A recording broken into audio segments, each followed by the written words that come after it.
আসসালামু আলাইকুম, কেমন আছেন সবাই? আশা করি আল্লাহর অশেষ রহমতে সবাই ভালো আছেন। আলহামদুলিল্লাহ আমিও ভালো আছি। শাহিনুরস রেসিপিতে সবাইকে আরও একবার ওয়েলকাম জানাচ্ছি নতুন আরও একটি রেসিপি দেখার জন্য। আজকে আমি তৈরি করে দেখাবো ইফতারের জন্য স্পেশাল ঠান্ডা ঠান্ডা পাকা বেলের শরবত।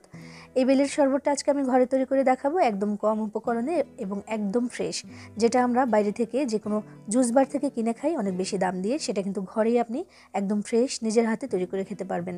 একদম সহজে দেখানোর চেষ্টা করেছি আজকের এই রেসিপিটি। আর ইফতারে যদি আমার এক গ্লাস শরবত থাকে তাহলে কিন্তু মন প্রাণ কলিজা একদম ঠান্ডা হয়ে যাবে।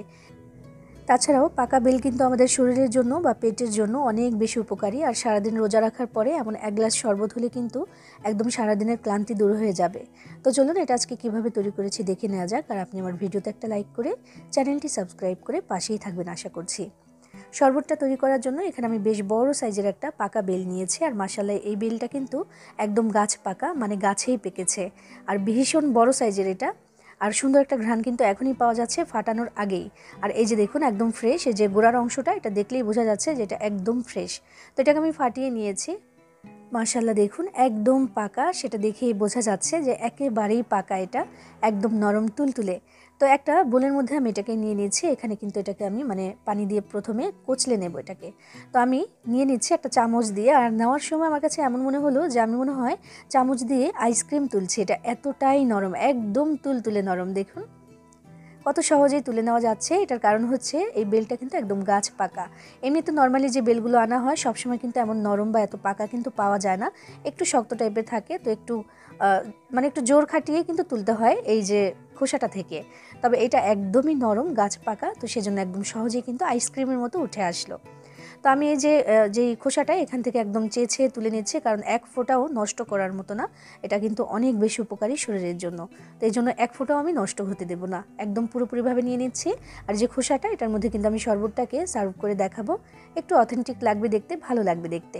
তো এটাকে আমি রেখে দিচ্ছি একটা পাশে। আর যে আরও একটা পাশ আছে একটু মুখের যেই দিকটা, ওইটা থেকেও কিন্তু আমি একদম খোসা থেকে ছাড়িয়ে নিয়ে নেব বেলটা। অনেকটাই পুরো এই বেলটা, আর অনেক মাংসল অংশটা অনেক বেশি। আর তোলার সময় এখনই মনে হচ্ছে যে আঁশটা কিন্তু একদমই কম। তো খেয়ে বোঝা যাবে যে এটা কেমন মিষ্টি। তো এখানে আমি পানি দিয়ে দিচ্ছি। প্রথমে দিয়ে দিচ্ছি এখানে আমি 1 লিটার থেকে একটু বেশি পরিমাণে পানি, বাকিটা আবার পরে বুঝে তারপর দিতে হবে যে কেমন ঘন হলো বা কেমন পাতলা খেতে চাই সেই হিসেবে। তো এবার হাতটাকে ভালো করে ধুয়ে তারপর আমি হাত দিয়ে সুন্দর করে কচলে এটাকে ছাড়িয়ে নিচ্ছি। মাংসল অংশটাকে আমি এই দানা বা আঁশ থেকে ছাড়িয়ে নিচ্ছি। এই কাজটি কিন্তু হাত দিয়েই ভালো হবে, হাত দিয়েই করতে হবে। অন্য চামচ দিয়ে এই কাজটি কিন্তু কখনোই হবে না।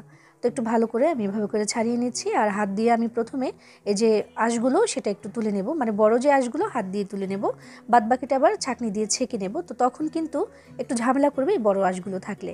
তো সেজন্য আমি এগুলোকে প্রথমে ছাড়িয়ে নিচ্ছি বা উঠিয়ে নিচ্ছি।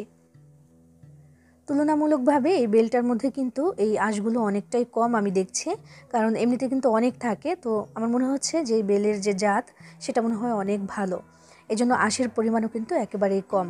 তো হাত দিয়ে যতটুকু সম্ভব হলো আমি তুলে নিয়েছি। এবার ছাঁকনি দিয়ে ছেঁকে নিতে হবে। অন্য একটি বোল নিয়েছি, তার উপরে একটা ছাঁকনি বসিয়ে দিলাম। বিসমিল্লাহির রহমানির রাহিম। এবার আমি এই পাল্প বা জুসটা এখানে ঢেলে দিচ্ছি।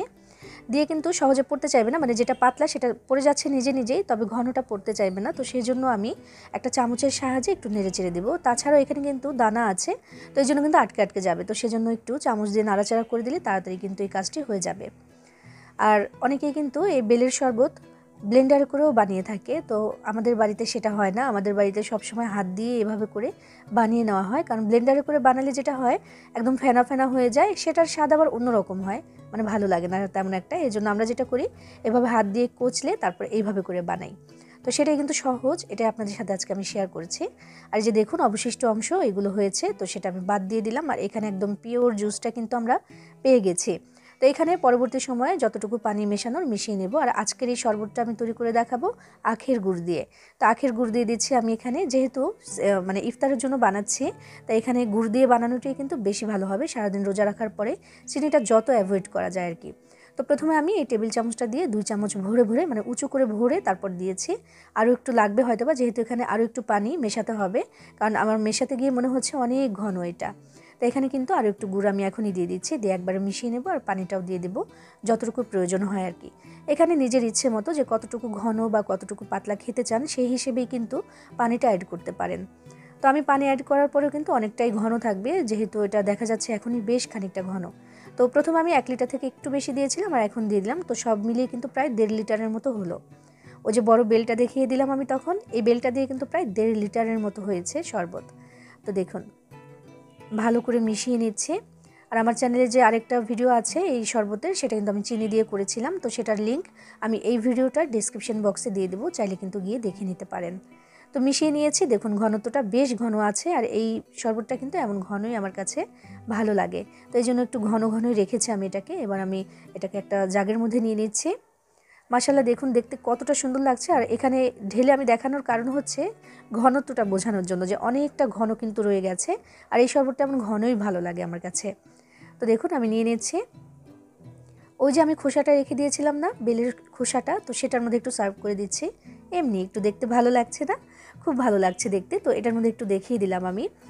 দেখুন কতটা সুন্দর আর কতটা লোভনীয় লাগছে। এটা যে শরীরের জন্য কতটা উপকারী সেটা কিন্তু অনেকেই জানেন, আর এটা কিন্তু পেটের জন্য অনেক বেশি উপকারী। সারাদিন রোজা রাখার পরে এমন একটু শরবত হলে কিন্তু দেহ মন প্রাণ সব জুড়িয়ে যাবে, একদম মন খুশি হয়ে যাবে, আর পেটের জন্য উপকারী, সবাই খেতে পারবেন। আর দেখুন আমি সার্ভ করে দিচ্ছি, আর এরই সাথে তৈরি করে নেওয়া হয়ে গেল ঘরে তৈরি, মানে নিজের হাতে একদম ফ্রেশ তৈরি বেলের শরবত, পাকা বেলের শরবত। দেখতে কিন্তু অরেঞ্জ জুসের মতো লাগছে। দেখুন আপনিও কিন্তু চাইলে এভাবে বানিয়ে সবাইকে দিতে পারেন, মানে ইফতারিতে রাখতে পারেন, এটা ভালো লাগবে আশা করছি। সবাই ভালো থাকবেন, সবার জন্য সবাই দোয়া করবেন। আল্লাহ হাফিজ।